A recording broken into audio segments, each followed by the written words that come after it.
Hello and welcome to another episode of the Red Pill Australia. Now, today I'm going to talk about last night's election. How fun. We've re-elected Chairman Danial Andrews. Who in the hell voted for that prick? Why? Don't you all remember the lockdowns he put us through? The harsh lockdowns that screwed up everyone's education, brought billions of dollars in debt to Victoria, and pretty much painted that you couldn't do anything and still refused to show the science behind it. Well, guess what?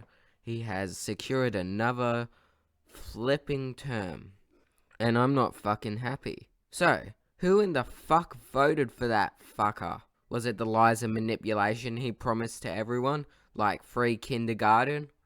Getting all the women on his side so that he can get his re-election?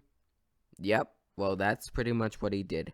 He pretty much made so many lies and probably won't keep them. Like every other fucking politician in Australia. So, let's get into how much debt Victoria actually is in.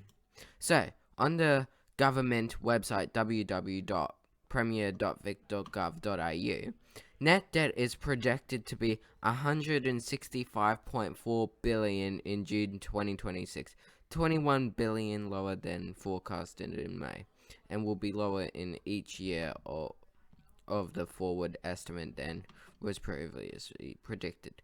No, just because it's lower, it doesn't mean that it's good. We shouldn't have any debt. Oh wait, but we can thank the harsh lockdowns for this debt. Danial Andrews is a master manipulator, and he has screwed up Victoria.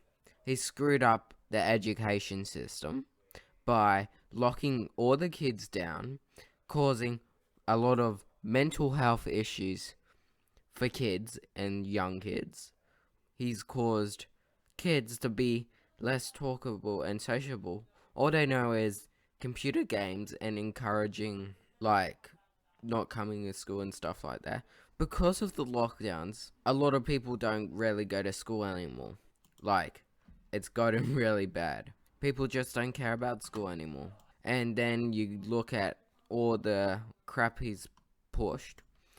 You have the Metro Tunnel, which he's promised, and that went over budget. You got the high capacity trains that were late in being delivered.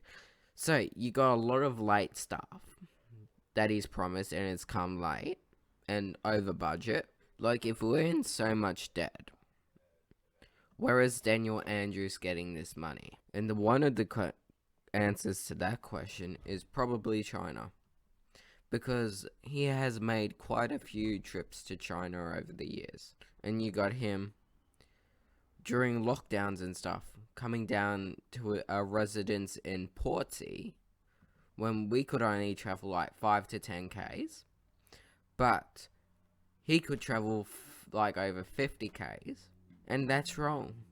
He put rules in place that he did not follow, but everyone else who didn't follow them ended up in handcuffs or arrested. But he and his helper, or whatever his name, the medical chief that was in charge of the lockdowns and stuff, they didn't follow any of the rules.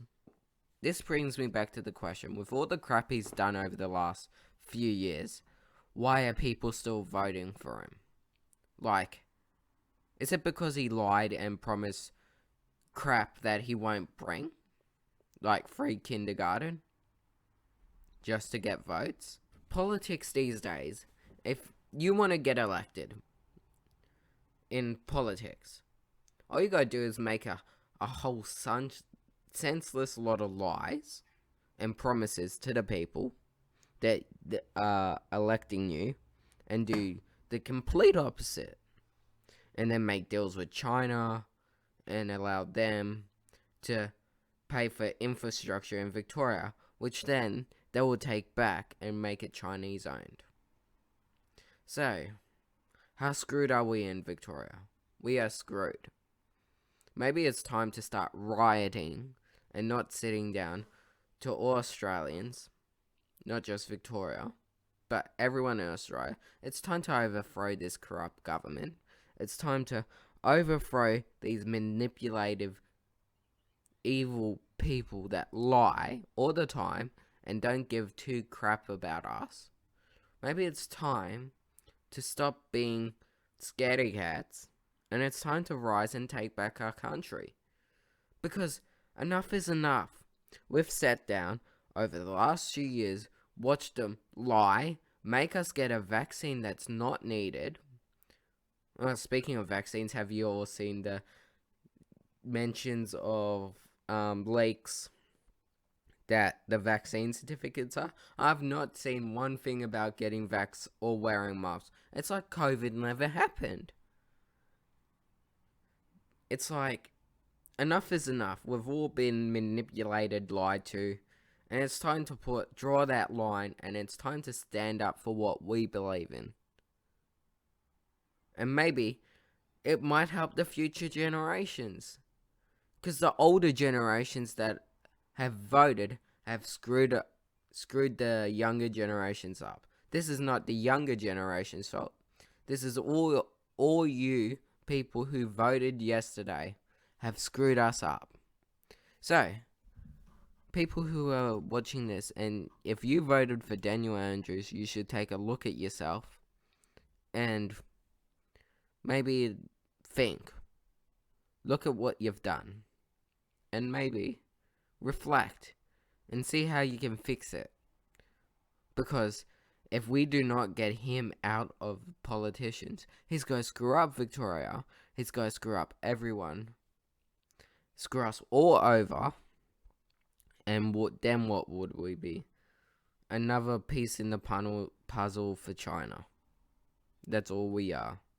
So, it's time to wake up and take back what's ours. Please like and subscribe, and see you in the next episode.